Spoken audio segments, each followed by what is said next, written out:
I've had a wonderful time, really. Marvellous. Met some wonderful people, you know. And it's funny when if you see them now, they shout at you and you go, amazing, isn't it, really? And we had a station outside Salford. Do you know the Crescent at Salford? Well, right opposite was the Salford Museum. It's now the Salford University, I think, now. Now our station was there. And we went to this station. 40 of us went. Walked up Trafford Park, right up to the Trafford Road swing bridge. Then up Trafford Road, right up to Broad Street, up at the top.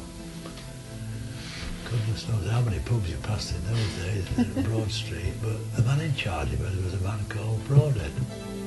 Mr. Albert Broadhead, a little, corpulent little man, who was the finest thrower of chalk I've ever met in my life.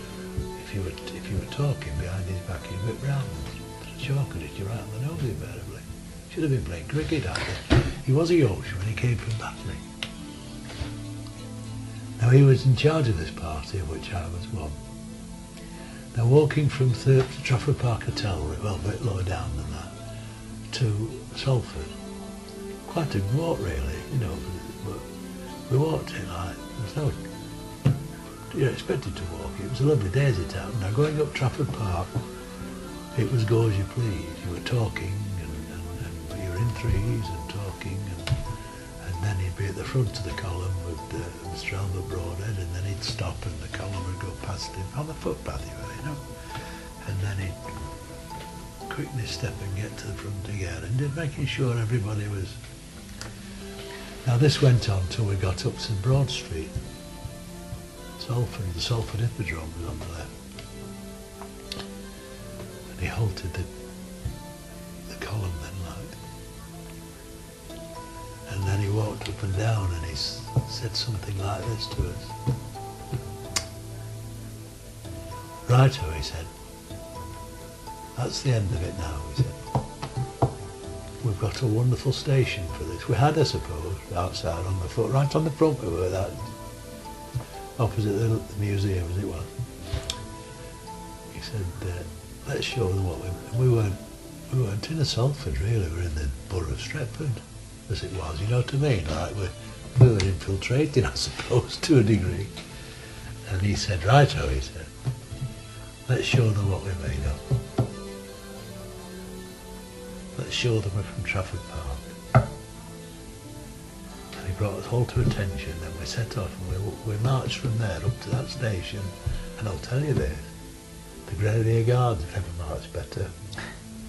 But he controlled you without, you know what I mean? You just got one teacher with you. That's right. And coming back was the same performance.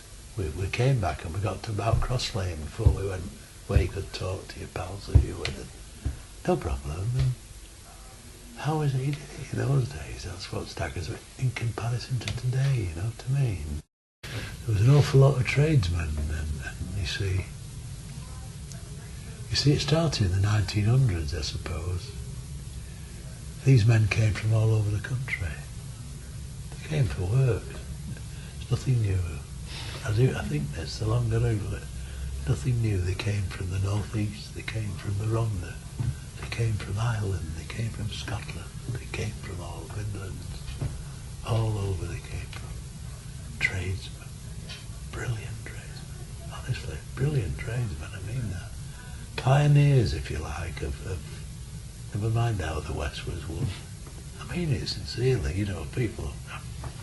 But, and everybody rowed the boat together. Everybody knew one another. Unbelievable, with it being, if you like, of the concubine of Manchester, that here was this area of 750 houses that was self-contained. The pubs were there, the schools were there, as I told you, the doctors were there, the midwife was there, the school clinic was there, the library was there. I know some men that never went out of the place 1 year's end to the other. They ran from the Trafford Park Hotel roughly up to Westinghouse Road. That's it, you see, all in that area. It was like First Avenue, Second Avenue, Third Avenue, Fourth Avenue.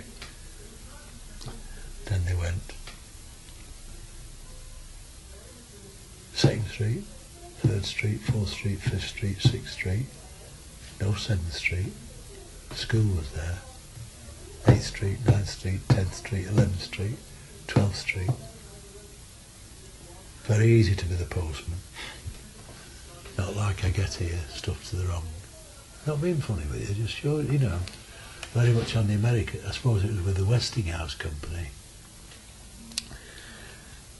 You see, like when you lived in 10th Street, you kick off with 1,000, you see. And I remember the milkman's horse collapsing one Sunday morning in its shafts from Lee's Dairies on City Road, Hume. And my father coming to me and saying, "Go, we lived in 4th Avenue then, down near Father Joe Carter, but on the opposite end.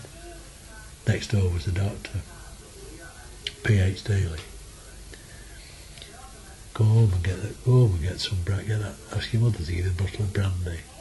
So my father, it's about 10:15 on a Sunday morning.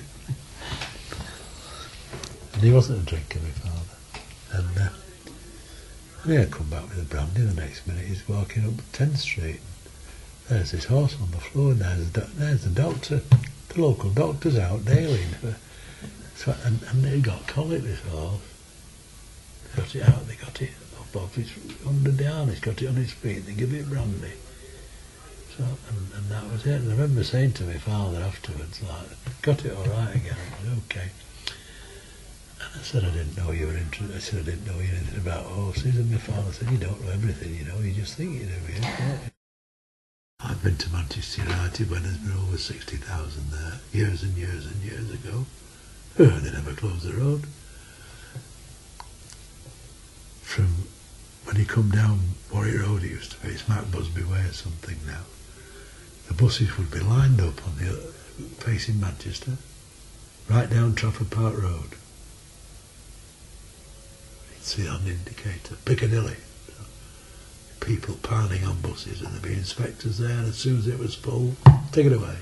I'll tell you this because, and this lad, he'd passed away, and I heard he'd passed away, and I'm going to Kellogg's because there's a lot of business in Kellogg's. And who comes along but Ernie? Working then, he wasn't even retired, it's a while back then. I said hello, and he said, and he always says the same. "Hi kid, how are you?" "I'm all right, Ernie." I said, "By the way," I said, "I'm glad I've seen you. So-and-so's passed away." "I'm very sorry to hear it," he said. Good luck to him. And he's walking away and he comes back and he says, "I was just thinking, kid, when we used to go to the canal, taking coal out of the canal that the bargees had spilt for the fire, to save a few bob for mother. I've not been early in that. I was more fortunate than that. I'm not to have told you, but I don't." And he said to me, "I was just thinking about Fred." This was this lad. He said, "I was just thinking, Chris, when I got just up there a little bit," he said, "By God," he said, "we had now," and they had a bloody sight left.